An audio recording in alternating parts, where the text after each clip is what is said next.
Olá, eu sou a Monique e esse é o programa Infância em Foco. Olá, sou a Isabel, sejam bem-vindos a mais um programa Infância em Foco. E hoje a gente tem um tema muito importante a se trabalhar, a se conversar e se refletir, que é a maternidade atípica. E para falar com a gente sobre este assunto, a gente trouxe uma mãe muito querida, muito especial pra gente, que é a Ana, mãe do Lúcio. Conta então um pouquinho pra nós, Ana, da tua história, da história do teu pequeno. Tudo bom? A gente descobriu mais ou menos que tem o meu filho, que é o Lúcio, né? Ele já tem 10 anos agora. E a gente começou a meio que desconfiar. Na verdade, não foi bem uma desconfiança, foi uma ficha que caiu muito rápido, assim. Porque, além de ser mãe, eu também sou professora. E eu tava notando que meu filho tava com atraso de fala, né? Por um tempo, assim. E eu notava que eu chegava na escolinha lá, na creche onde ele frequentava, e eu chegava na janela para buscar ele, e aí vinha todos os pequenininhos correndo, mamãe, mamãe, mamãe, e o meu filho não tava naquele meio ali. E eu disse, mas onde é que anda a criança, né? Onde é que tá o Lúcio? Daí eu olhava, ele tava embaixo de uma mesa lá, quietinho, virado de costas, brincando com um brinquedinho, brincando com um bico, e não tava ali no meio de todo mundo. E eu, tá, tudo bem. Daí eu notei que assim, bom, as crianças já estão falando mamãe, como é que meu filho não tá me chamando de mamãe ainda, né? Aí eu comecei a desconfiar que o Lúcio tinha um atraso na fala. E aí veio toda aquela coisa de antigamente que diziam, não, cada criança tem seu tempo, né? E aí a gente foi deixando, cada criança tem seu tempo, até que minha mãe um dia chegou pra mim lá em Canoas, quando ela morava em Canoas ainda, minha filha, quem sabe tu não leva o Lúcio num neuro? Pra quê, mãe? A criança não tem nada. Não, mas ele, quem sabe tu não leva ele num neuro, né? Eu disse, não, tá, vou pensar. O Thiago não quer levar em médico nenhum, mas vamos pensar. O Thiago é meu marido. Aí então eu peguei e foi bem numa época de gincana na escola que eu trabalho, né? Na 5 de maio. E lá naquela escola teve uma tarefa de gincana que era sobre as diversidades. E a gente tinha que levar a nossa turma para assistir vários videozinhos falando sobre síndrome de Down, TDAH, TDAH, né? Sobre autismo, assim. E a gente chegou lá e sentou e começamos a assistir os videozinhos. E aí quando começou um videozinho do menininho, que eu não me lembro o nome agora, já procurei o videozinho no YouTube, não achei mais aquele videozinho para assistir de novo, eu queria mostrar o videozinho de novo. Dizia assim, fulaninho é assim, e eu olhei, fulaninho é assado, e aí digo pro fulaninho, ele é assim porque ele é autista, eu disse, quando disse fulaninho é assim porque ele é autista, caiu a ficha. Eu não me lembro como eu saí da escola, eu só sei que eu disse, alguma colega minha disse, tu me disse pra cuidar da tua turma, e saiu. Eu só peguei minhas coisas e fui pra casa, e o Thiago já tava chegando em casa também naquele mesmo horário, e ali foi a morte do meu filho perfeito. Ali eu chorei até não aguentar mais. O luto, né, que a gente vive. O luto que a gente vive. E aí eu liguei pra minha mãe. Mãe do Sabino me avisou. E a mãe disse, eu não podia te dizer. Era tu que tinha que descobrir. O momento certo. O momento certo. Nesse momento o Lúcio tinha quantos anos? Pois é, isso que eu ia dizer agora. O Lúcio tinha 2 anos na época. Não tinha 2 ainda, ele tinha quase 2 anos, assim. Ele não tinha completado 2 anos. Era o ano que ele ia completar 2 anos. É como o Lúcio faz aniversário em novembro, né? Então era o ano que ele ia completar 2 anos. Aí eu cheguei que eu fiz, não só agora, nós vamos ter que... Daí minha mãe, que foi bem interessante, que minha mãe foi bem drástica, mas foi boa. A forma que ela agiu comigo, ela assim, ó, tu tem até amanhã de manhã pra chorar. Aí tu dorme um pouquinho, acorda e vai cuidar do teu filho. Chega. Que agora o teu filho precisa de ti. E foi aí que eu fiz. Outro dia acordei de manhã cedo e fui na escola, na creche. E cheguei, que aí teve um problema bem grande na creche. Tive vários problemas na creche por causa disso daí. Porque, querendo ou não, naquela época do Lúcio, não faz muito tempo, é 10 anos atrás, não faz muito tempo, mas ainda tinha umas coisas que não eram bem não tinha todo, como é que eu vou te dizer, todo o conhecimento que temos hoje. As informações, isso. Não temos as informações que temos hoje, que agora parece que a gente está bem mais à vista, a gente está informando mais, as pessoas estão sabendo, agora no mercado tem tudo, tem lá as fitinhas, né? Então, as pessoas já estão sabendo. Então, quer dizer, naquela época não era bem assim. Tinha mais preconceito. Tinha mais preconceito, era tudo a criança. A Lúcia jogava no chão no mercado, disse, olha só, coitada, as crianças. Eu quase morria tentando levantar aquela criança, ficava brava com ele. Depois me dei conta que eu estava agindo errado. Na verdade, ele estava tendo um problema ali, eu tinha que ter uma. Né? A gente aprende devagarinho, né? Mas daí eu cheguei na escola. E eu disse assim, nós estamos desconfiados que o Lúcio pode ser autista. E a professora disse, tu que sabe, e fechou a porta na minha cara. Aí eu fui na supervisão, e aí eu falei com a supervisora e disse assim, é o seguinte, eu quero um parecer da professora, que eu quero levar no neuro.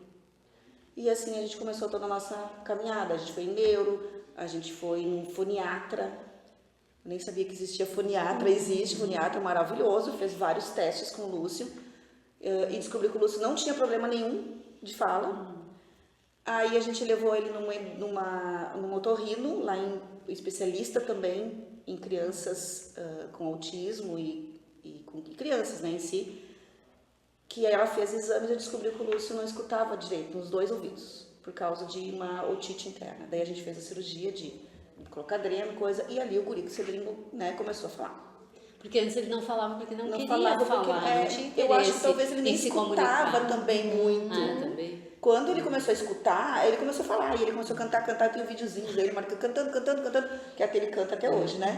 E canta super bem. E ele não tem problema de dicção, de nada.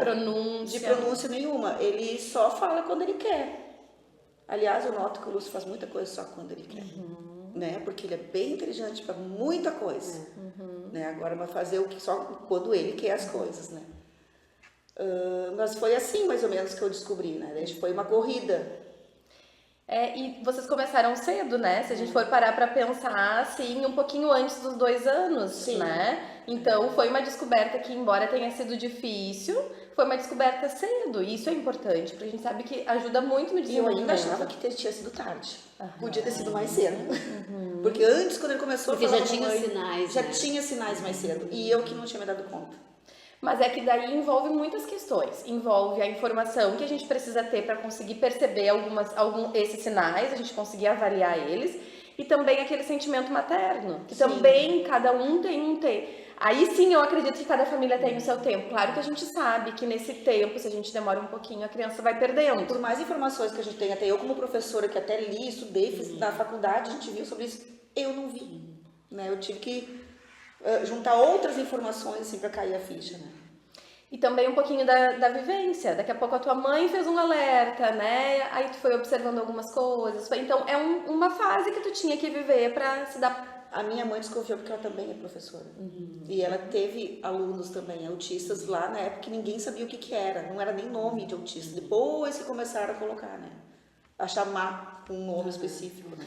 E há um tempo atrás a gente percebia o diagnóstico do autismo, ele vinha muito carregado de dificuldades. A gente não via o potencial também. Então Exatamente. teve uma mudança depois de tudo isso, né? Embora 10 anos a gente possa pensar que é pouco tempo, mas para este desenvolvimento, para essa visão referente às neurodivergências, a gente sabe que mudou muito, né? 10 anos foi muita coisa, né? Bastante. Nossa. Mas Ana, conta pra gente um pouquinho sobre a tua rotina. O que tu acha que a maternidade atípica veio para mudar? A maternidade sempre muda a rotina da gente. Totalmente. Mas o que tu acha, o que tu percebe de mudança que a maternidade atípica trouxe para tua vida? Na verdade, tudo, né? A gente teve que se reorganizar em questão também de quem leva, quem busca em terapias. A gente começou a se organizar. Uma coisa que mudou muito, que eu e o Thiago, nós tínhamos assim aquela mania de dormir tarde, dormir pouco e acordava cedo para sair para trabalhar, mas a gente ficava até não sei que horas conversando, a gente assistia lá não sei quantos filmes antes de dormir, mesmo com o Lúcio dormindo, né? O Lúcio dormia tarde também, acordava cedo, também dormia pouco. Aí eu comecei a me dar conta que o sono, a quantidade, a nossa qualidade do sono era muito importante. Aí eu comecei a fazer com que o do Lúcio dormisse cedo. O Lúcio dormiu, meia hora depois estou indo dormir. Não interessa o que tem na casa para fazer. Eu tenho que dormir. Precisa descansar. Porque eu preciso acordar, quando ele acordar eu tenho que acordar também. Né? Hoje, com o Lúcio, com 10 anos, isso até o Lúcio vai dormir, eu e o Thiago a gente consegue ficar mais um tempinho, porque o Lúcio quando acorda de manhã, A gente mora num apartamento fechado, cheio de graxa, de coisa. Ele pega o seu suquinho que tá na geladeira, já tá preparado, ele senta, ele fica desenhando, vendo o tablet dele um pouquinho, né? Então ele fica, a gente já enxerga ele mais ou menos que tá ali na sala, a gente fica um pouquinho mais na cama. Hoje, porque ele já tem 10 anos e ele já não vai aprontar. Mas quando ele era pequenininho, a gente acordou. Dormiu, faz o que tem que fazer e dorme. Né? E o Thiago não fazia isso. O Thiago demorou para fazer isso. Né? Aliás, o Thiago, na época, quando caiu a minha ficha que ele era autista, o Thiago não caiu a ficha dele. Demorou para cair a ficha do Thiago, né? Do Thiago foi diferente. Do Thiago, chegou uma hora que eu tive que dizer para ele, Thiago, por mais que tu ache que ele não é, aceite que a gente precisa que ele seja para abrir janelas e portas para a gente conseguir ajudar ele. Isso aí. Foi assim que a gente fez, que daí a gente chegou pro neuro, que o neuro também estava desconfiado, que talvez fosse, talvez ele é, ou talvez não é, estava na dúvida que ele era muito novo, aquela coisa. Aí eu disse pro neuro assim, ó, doutor, é o seguinte, talvez não seja, mas eu preciso desse laudo, desse papelzinho, né, para poder abrir portas, para eu poder ajudar ele, porque sem aquilo lá eu não consigo muitas coisas, né, em questão também até de ajuda do plano de saúde, essas coisas, né. E quando a gente pensa o diagnóstico, eu sempre costumo dizer que ele é, na verdade, o ponto de partida. Ponto de partida. Quando, às vezes, as famílias encaram o diagnóstico como ponto final, e é justamente o contrário. Veio o diagnóstico para a gente conseguir orientar e saber quais são as terapias, Exatamente. o que a gente precisa fazer para ajudar para que esse desenvolvimento aconteça. Né? Então é muito quando tu traz assim, eu preciso disso, vamos esquecer se é ou não, mas a gente precisa desenvolver. Eu acho que isso é muito assim, olhar para a criança, perceber que aquela criança tem tais dificuldades e que a gente precisa ajudar ela a superar. Que nem uma vez eu falei para um grupo fizeram uma reunião lá na creche quando o Lúcio era pequeno, com toda as, como é que se diz, as pessoas possíveis, né? Professor, supervisor, diretor, vice-diretor, secretário de educação, não sei o que lá da SMEC, 500 mil lá na coisa. Tava junto? Sim. Quando ele ia sair da educação infantil e ia para o ensino fundamental. Não, acho que foi antes disso daí, que teve uma reunião. Talvez teve uma mais uma início, antes, mas eu participei dessa quando o Lúcio ele ia mordeu pro ensino uma fundamental. coleguinha. E aí o Lúcio não era de morder também, né? Mas ele entrou numa crise naquele momento e mordeu e chamaram, porque eu sei que lá, chamaram o pessoal do núcleo também, fui lá, né? E aí disse, por causa que o Lúcio tem laudo. Eu disse, não, vocês não estão entendendo. Esse laudo aqui não é para o Lúcio. O laudo não é a criança. A criança é uma criança. Exatamente. Ela não tem problema nenhum, ela é uma criança. O laudo é para a sociedade, é para a escola, é para os professores, os terapeutas, o pai, a mãe, os avós, os tios, saberem como chegar nesta criança. Porque o Lúcio faz coisas que toda criança faz. O Lúcio é uma criança. A gente nunca pode esquecer que tem uma pessoa ali, que tem uma criança. Exatamente. Isso é muito importante. E as pessoas acham que o laudo é da criança, aí ele tem esse laudo. Não, ele não tem esse laudo. Esse laudo não é para ele, esse laudo é para os outros. Saber como desenvolver nele as coisas. Para terapeuta saber o que tem que falar com ele. Quais recursos buscar. Quais recursos buscar. Para a mãe e para o pai saber como chegar também se especializar, porque a gente também estudou. Quando a gente descobriu que ele era, a gente foi atrás. A gente estudou, a gente buscou, a gente tentou entender como é que era. Além de detalhe, isso também abriu meus olhos para os meus alunos que eram autistas, que eu não sabia como chegar. Agora eu sei como chegar. É como chegar no meu filho. Isso aí. Sabe? Mudou assim. E aí parece que abre um leque de opções. E a gente estuda, pai e mãe estudam, leem, sabe? Só não vejo videozinho de criança autista. Essas coisas de filme, tem que assistir filme, tu já assistiu o filme da fulana lá que é autista? Não assisti, não assisto. E procuro não assistir, porque aquela lá não é o meu filho. Isso aí. Ela não é igual ao meu filho. Fulano lá, que é o doutor, o médico lá, que é autista, que faz isso. É ele. Não é o meu filho. O meu filho é diferente. Então eu prefiro assistir os filmes do meu filho e saber como usar. Aqui ele fazia tal coisa, agora ele tá fazendo tal coisa. Mudou. Como é que a gente desenvolve ele? Não sei. E assim a gente vai indo. Ana, quais são os maiores desafios que tu percebe, assim, nessa maternidade? Eu acho que são os outros. Não eu não tenho desafio nenhum com o Lúcio, além da comida. Eu tenho desafio da comida. Eu tenho desafio com o Lúcio. Porque o Lúcio tem uma seletividade gigantesca, assim. terrível. E que é uma frustração como mãe cozinheira, que adora fazer comidas, que adora fazer E bolachinhas. ele ajuda a fazer, E ele né, adora, mas mas não come. Eu boto ele na cozinha desde os 2 anos, de joelho, de pezinho. Antes era de pezinho na cadeira, depois de joelhinho, agora já fica em pé. Ele já sabe até onde que pega as faz coisas. biscoito. E ele já quebra ovo direitinho, já sabe as medidas. E aí eu ajudei ele também, ele aprendeu bastante na cozinha, né? Ai, tem que ser 2 xícaras. Ele vai lá e pega 1, 2. Ele vai, ele faz bolo, tudo, mas não come. Então, assim, é uma maior frustração como mãe, cozinheira, que adora uma cozinha, que o teu filho tem uma seletividade tão grande que só come 3 coisas. Que nenhuma daquelas é tu que faz. Tu só compra assa, ou tu compra frita, ou tu compra esquenta.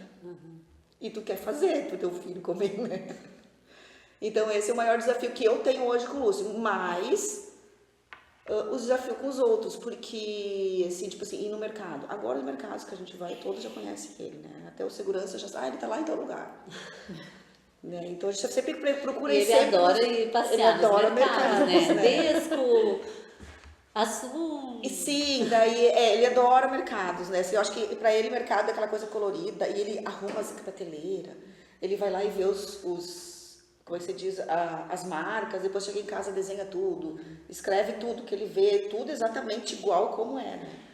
Então, assim, os mercados, assim, até a gente entende, né? O pessoal já conhece, então sempre vão nos mesmos, né? Mas na rua, por exemplo, é difícil. Quando tu vai em shopping fora da cidade, por exemplo, é difícil. Hoje eu não vejo tanta diferença, mas eu tenho também bastante problemas com questão de escolar, né? Do Lúcio entrar em sala de aula, do Lúcio aprender, do Lúcio querer fazer aquilo que os colegas fazem, sabe? Não que ele precise fazer, mas faz parte de uma rotina escolar que ele precisa ir, e a rotina também é legal para ele precisa, né? Então, isso é o que mais eu sinto dificuldades, e são os maiores desafios que eu tenho hoje, é em que o Lúcio participe mais disso, né? A gente parou de viajar, porque o Lúcio agora não quer mais posar em outros lugares que não seja na cama dele, também isso já agora está se tornando um desafio. Antes ele adorava ir pro Criotel. Mas às vezes são fases, né? São os hiperfocos que a gente chama, talvez por um tempo ele não vai querer, depois vai voltar. Vai voltar, né? Mas ele tá gostando de andar de ônibus. Então talvez a gente consiga andar de avião novamente, que a gente desde os 4, acho, 3, 4, que a gente não anda, não viaja mais, não pode visitar a Dinda, que é minha irmã, lá em São Paulo, de avião, porque de carro é muito longe, é difícil para ele, né? Mas de avião porque a gente não vai botar o cinto de segurança, ele não usa o cinto de segurança. Mas no ônibus ele botou, então assim, já é um avanço. Vamos ver se talvez, né, a gente vai ter que dar um jeitinho no final, e talvez até o final do ano a gente dá um jeitinho de ver se dá certo, né, de viajar de avião. Quando tu foi falando, assim, eu fui pensando, a gente tem a próxima pergunta sobre as alegrias da maternidade, né? E aí, eu te ouvindo falar, assim, eu fiquei, né, analisando, assim, a tua fala, quando tu diz assim, eu aprendi, eu sou professora, e eu aprendi a chegar nos meus alunos, porque é como chegar no meu filho, eu acho que isso é uma alegria, né? É uma forma da gente pensar, assim, que a gente vai se melhorando enquanto pessoa. Tu sabe que eu tinha pensado, assim, alegrias da maternidade... alegrias da maternidade, não alegrias da maternidade atípica, né? Porque não é fácil ser mãe de autista. E eu, sinceramente, não vejo tantas alegrias assim de ser uma mãe de autista. Eu vejo alegria de ser uma mãe, né? Que eu vejo uma criança que tá ali, porque eu tento não colocar... O Lúcio nunca teve níveis. Todo mundo me pergunta, qual é o nível do Lúcio? Que antes era nível 1, 2, 3, agora é... Antes era leve, grau, moderado e severo, agora é nível de suporte. nível de suporte. Agora é nível de suporte, né? O Lúcio nunca teve grau leve, moderado. Nem nível. Por quê? Porque os 2, 3, na verdade, neuros que ele teve, nunca colocaram, e eu nunca quis colocar ele numa caixinha. Porque eu acho que no momento que tu rotula a criança, ele é tal coisa, parece que ele nunca vai sair dali. Então, isso eu não quero nível, não quero colocar nada, né? O Lúcio deve estar lá no meio do caminho. Qual é o nível do Lúcio? Está no meio do caminho. Talvez ele melhore, talvez aconteça alguma coisa que ele regride, mas ele está no meio do caminho. É esse o lugar que eu coloco, né? O Lúcio. Então, assim, eu não vejo, assim, porque tem que dizer, é maravilhoso. Não é tão maravilhoso. Eu vejo meu filho como meu filho é. Ele é birrento? É. Ele irrita, de vez em quando irrita. Ele faz coisas maravilhosas? Faz. No momento que ele teve um avanço daquilo que ele não fazia antes, isso é ser feliz. Isso me deixa feliz. Ele teve um avanço, né? Ele não gosta de cachorros. A gente adotou a cadela, que era da minha sogra, e o Lúcio, o cachorro lá, nós aqui. O Lúcio de um lado da sala, a cadela lá do outro lado da sala. Né? Hoje, o Lúcio passeia pegando a guiazinha da Bela, bem faceira, na rua. Para mim, isso é uma felicidade, para mim, isso é um avanço. Não por causa que ele é autista. Mas porque tu viu um progresso acontecendo. Progresso nele. Uhum. Né? Uma mudança de... Como é que se diz? Uma mudança como é que é aquela rigidez cognitiva, né? Isso, Que ele sai do meu coloque daí, saiu um pouquinho disso, ficou mais maleável nesse sentido. Que nem né? Ele só comia coisa com salsicha. Eu disse, pelo amor de Deus, não aguento mais salsicha. Salsicha faz mal para essa criança. Vamos trocar isso daí. Aí eu cancelei a salsicha na casa. Aí ontem ele pediu uma pizza de forno que eu faço. E eu, só se for de frango desfiado. Porque a mamãe não vai botar mais com salsicha. E aí ele, de frango. Tá. Fiz 2 vezes, já comeu 2 vezes com frango. Viu? Olha. Então, tipo assim, tem que ir indo, né? Mas sabe que quando tu começa a falar sobre a tua maternidade, né, eu acho muito importante isso, porque muitas vezes as pessoas às vezes se condenam e se culpam por ter um sentimento verdadeiro. E assim como a gente nesse período de estudo, de descoberta sobre o autismo, não só o autismo, né, mas a gente agora falando sobre o autismo, a gente está aprendendo com o tempo. Quando tu traz, 10 anos atrás era diferente, então imagina isso há 15 anos, há 20 anos. A gente está abrindo caminhos e abrindo portas para essas crianças, para essas famílias, para que se tenha realmente uma inclusão acontecendo. Mas quando tu traz essa parte que também é um movimento que eu vejo começando agora, de desromantizar tudo isso, de a gente poder falar dos nossos sentimentos reais. Porque tá tudo bem, tu não te dá bem com o autismo, mas tu continua amando teu filho. Isso não muda o teu amor pelo teu filho. Ele não vai deixar de ser meu filho. E não muda a tua busca para que ele seja cada vez melhor e mais feliz. Continua tudo igual. O que tá sendo é a tua resposta verdadeira de acordo com aquilo que tu sente, dos desafios que o autismo traz. Exatamente. Assim como tem mães que pagam com escolinha de futebol em inglês para seus filhos, eu pago terapias e remédios. Pronto. É a única diferença. E se dedica igual, né? A dedicação da mãe é a mesma, cada uma no que mais precisa, no que seu filho mais precisa. Né? No que naquele momento está mais latente, né? Exatamente. E quando tu pensa nessa maternidade, que a gente sabe que toda maternidade, quando chega, ela chega para mudar a gente, né? A gente não sai, a gente não é mais a mesma pessoa depois de se tornar mãe. E isso interfere em muitas coisas, assim como nos faz ser muito melhor em algumas coisas, às vezes a gente vai se deixando de lado um pouquinho, né? Quando tu pensa em autocuidado, como que tu acha que essa maternidade interferiu ou não interferiu? Interferiu, sim, muito. Eu, quando tive o Lúcio, eu cuidava mais de mim, eu me preocupava mais comigo, né? Aí, quando eu descobri que o Lúcio era autista, né? Aí parece que eu esqueci totalmente de mim, até eu fiquei mais gorda, né? Eu engordei, eu tive problemas de saúde, assim, que eu tive que depois me cuidar um pouquinho. Por quê? Porque eu foquei tanto nele que eu tinha esquecido de mim. Até que eu fiquei tão doente a ponto de parar no hospital. E aí eu fiquei 16 dias internada pensando que eu ia morrer. E ali eu avaliei. E ele se sentiu abandonado. Ele se sentiu abandonado. Ele depois, quando eu voltei, ele não queria mais olhar pra mim. Ele ficou muito... Aí depois ele queria dormir comigo.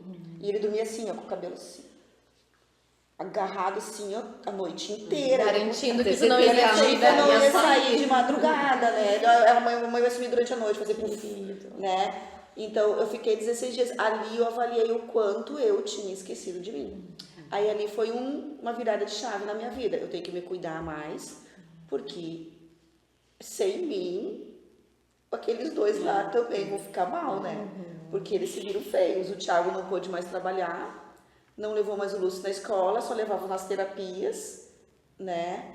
E que ele podia, não conseguia ir lá, porque eu fiquei em Porto Alegre. Aí ele deixava ele com a minha sogra para poder correr para Porto Alegre. Minha sogra, na verdade, é uma das únicas, nossa rede de apoio ali que de vez em quando nos ajuda. Ela mora em Porto Alegre, mas ela vem correndo para Montenegro quando a gente precisa, né? Porque aqui em Montenegro só tem eu e o Thiago e o Lúcio, somos só nós 3. E aí então a gente corre, né, para buscar ela para vir cuidar do Lúcio quando a gente precisa. Então, naquela vez lá que eu fiquei no hospital, que daí eu reavaliei tudo da minha vida, assim, eu me dei conta que eu tinha que cuidar também de mim. Porque se eu não cuidar de mim, quem é que vai, né? Eles vão ficar sem mim daqui a um pouco, né? Se eu não tivesse sobrevivido àquela inflamação cerebral que eu fiquei, né? Fiquei com inflamação no cérebro. Então, daí assim, tá, melhorei, ótimo, tô bem, agora eu vou cuidar de mim. Aí eu comecei a fazer, né? Comecei a cuidar também do meu rosto, comecei a emagrecer, né? Já emagreci até no hospital um pouco, né? Daí comecei a fazer musculação, comecei a cuidar, que eu tenho um problema de pele, comecei a fazer direitinho o meu tratamento, né? Comecei a cuidar da minha alimentação, comecei a cuidar... já comecei também a fazer academia, já estou tentando levar o Lúcio para academia também. Esses dias ele adorou andar de esteira, foi maravilhoso lá, ele dançando, eu na esteira do lado, ele estava lá também junto. Da outra vez já não quis mais, mas assim a gente vai indo, né, devagarinho. Então eu comecei mais a me dar conta que eu preciso estar aqui. Bem. E para estar aqui eu preciso estar bem. Então para eu cuidar dele também preciso cuidar de mim, né? Foi isso que eu descobri. Eu vejo essa nossa conversa muito importante, rompendo paradigmas, assim, porque tudo aquilo que a gente vem falando sobre o maternário, quanto tudo isso é importante, quando tu fala, eu tive, por um motivo que não foi tão bom, né, foi por uma doença, eu me dei por conta de que eu tinha que cuidar de mim para poder estar bem para cuidar deles. Exatamente. E isso é algo que a gente vem já, tanto no espaço clínico, nos momentos que a gente tem seja aqui no programa, né, de trocas com as famílias, a gente vem falando muito disso, do quanto é importante quem cuida também ser cuidado. Exato. Porque se cuidando, estando bem, é uma forma de garantir também que aquele que tu ama e que tu faz muito para manter ele bem, ele também fique bem. A gente não estando... E uma coisa que é bem importante também, que agora até eu já dei eu parei, mas eu tô precisando voltar, porque eu tive uma altazinha ali, é fazer terapia. O pai e a mãe. Tá? Porque não é fácil. Não é fácil. Tá, meu filho é autista. Não é fácil, gente. Tudo é dificultoso. O que deu certo hoje não vai dar certo amanhã. Porque parece que é uma junção assim de coisas. Então, uma coisa que eu preciso dizer assim, todos deveriam fazer terapia. E isso é uma coisa que a gente não tem disponível para pais e mães. Né? A gente tem mais para os filhos, né? Os filhos autistas e o pai e a mãe é meio que deixar de lado. A gente precisa dessa rede de apoio mais assim, municipal talvez, não sei, que também nos ajude. Né? Até porque se uma família está bem estruturada, bem organizada e tranquila emocionalmente, ela consegue desenvolver aquela criança muito mais. Até do que eu acho que a eficiência de uma família ali engajada e bem estruturada, não sei se não é até mais importante do que uma terapia às vezes. Claro que a terapia, ela vai te ajudar, ela vai te orientar, ela vai te dizer, tem que fazer assim, tem que fazer... Ela é o teu norte, né? Mas se tu não tá bem, tu vai ouvir aquela informação e tu não vai conseguir fazer. Exatamente. Então, para que tu consiga fazer tudo aquilo que te para que a terapia seja eficiente, precisa a família estar junto, né? Exatamente, precisa. E uma coisa que eu digo assim, a gente tende a criar nossos filhos numa bolha, tá? E nossos filhos não podem ficar na bolha. Quanto mais na bolha a gente deixar eles, aqui uma coisa que eu queria também deixar passar para todo mundo. Quanto mais a gente colocar nosso filho numa bolha, porque ele é autista, ele vai cada vez ficar no seu mundinho e não vai se desenvolver. A gente precisa que essa bolha estoure, que ele faça as coisas que todo mundo faz, que ele frequente os lugares que todo mundo frequenta. Ele precisa estar fazendo isso, né? E outra coisa que também eu queria muito passar, que era bem importante dizer, além que o laudo não é da criança, é que só porque a criança não fala, não se expressa, não quer dizer que não está escutando o que tu está dizendo. Então não fale mal na frente de um autista, na frente dele. Ele está escutando. Se ele não estivesse ali. Como se ele não estivesse ali. Ele tem sentimentos, ele é uma criança, ele talvez não expresse os sentimentos, mas lá dentro dele ele escuta e ele entende tudo que as pessoas estão falando. E isso vale também pro lado positivo, da importância da gente conversar com aquela criança, porque às vezes a gente acha que porque a criança não fala, a gente não vai conversar. E na verdade é o Conversar contrário. com ele, e dar reforço positivo pra ele. Assim, ó, nossa, adorei que tu fez, meu filho, a mamãe amou, vamos fazer de novo? Ah, na próxima vez, filha, a mamãe gostou que tu fez tal coisa, vamos fazer de novo, a mamãe adorou, sabe? Tem que dizer pra ele Não que só tu falar do que está não foi bom, feliz. né? E não só, xingou e dizer que ele tá ruim. Ai, não faz isso. Mas quando ele faz uma coisa boa, tem que falar. Às vezes a gente tem até a própria organização da rotina. É muito importante passar por esse diálogo, por essa conversa. E falar pra ele o que tá acontecendo. Porque às vezes a gente Isso. pois é, tem que ir lá em tal lugar. Só que a gente diz, filho, nós vamos em tal lugar. Tá? Se organiza, porque ele tem que se organizar emocionalmente que a gente vai viajar, ou emocionalmente que a gente vai ter que sair, ele vai ter que ficar em tal lugar. E isso a gente tem, como ele não conversa, a gente tende a não falar. Então é bem complicado isso. Isso é uma coisa que eu aprendi na caminhada, sabe? E que eu passo muito para as minhas colegas quando vem dizer, Ana, como é que... é assim. Sabe? Eu passo para eles, vocês têm que falar as coisas para as crianças. Isso. E aí tu reforça mais uma vez essa importância da troca entre as famílias. Porque tu tem uma caminhada já de 10 anos, 9 anos no autismo, né? Tem famílias que estão começando agora. Então, por isso que é tão importante essa troca, a gente ouvir as experiências, porque aí eu sempre digo que isso é encurtar caminho. Porque tu vai ganhando aquela bagagem, aquela experiência, tu não precisa viver a dificuldade para poder fazer. Exatamente. Então isso é muito importante. E por isso, Ana, a gente quer te agradecer por tu vir aqui, dividir essa história com a gente, que a gente sabe que vai ajudar muitas famílias, né? Então a gente fica muito feliz, agradece e deixa pelo convite, muito obrigada. E deixamos as portas abertas, sempre que tu achar, né? Isso eu acho que é importante a gente conversar. Conversa tem com a muita gente. coisa importante para se conversar, se for prestar atenção, tem muita coisa. Isso aí. Estão abertas as portas para te vir conversar com a gente. Foi muito Obrigada. bom o nosso programa de hoje. E a gente vai ficando por aqui, sabendo que já temos programas, né? Talvez, já temos assunto tem. Isso. Nos vemos no nosso próximo programa Infância em Foco.